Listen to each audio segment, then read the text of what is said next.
In the countdown to the first release of Israeli hostages, there's anticipation and caution. I hope that it's going to happen. We've been on such a roller coaster.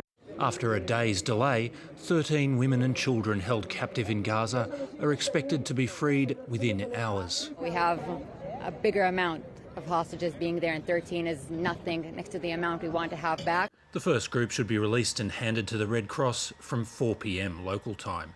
They'll be taken to hospitals for treatment and counselling for the trauma they've endured. Across the West Bank, families are also waiting. Israel has agreed to release 150 Palestinian prisoners over the 4-day ceasefire. The Jews are mothers and children too. Just as we want to see our children back home, so do they. We have the same feelings. We're all human beings. The critical part of this deal is the pause in fighting. That's off to a shaky start with reports of rocket alerts in Israel and explosions in Gaza. If the deal holds, we'll see an end to those drone flights and start to see some aid trucks come through.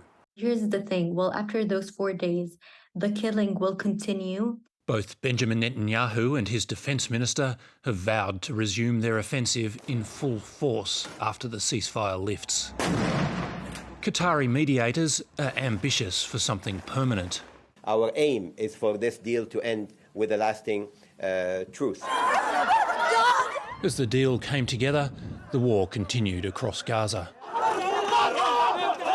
In Khan Yunis, at least 15 people were killed. At the Nuseirat refugee camp, a residential building was destroyed, killing at least 12. And in Rafah, where aid trucks are waiting, a neighbourhood flattened.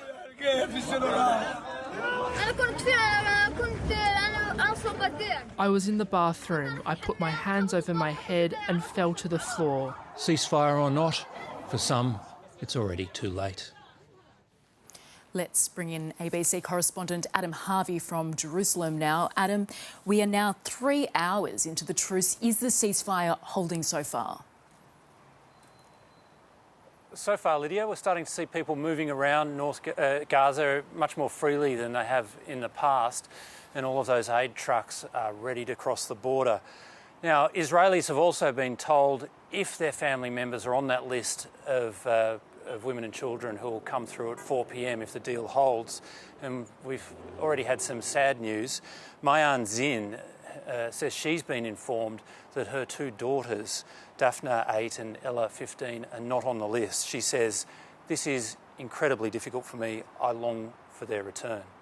So much could derail this truce and the hostage release.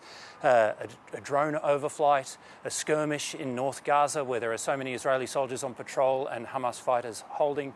Everyone is just holding out for that 4 p.m. deadline today, and hopefully the first sight of some of those Israeli children who've been held for 7 terrible weeks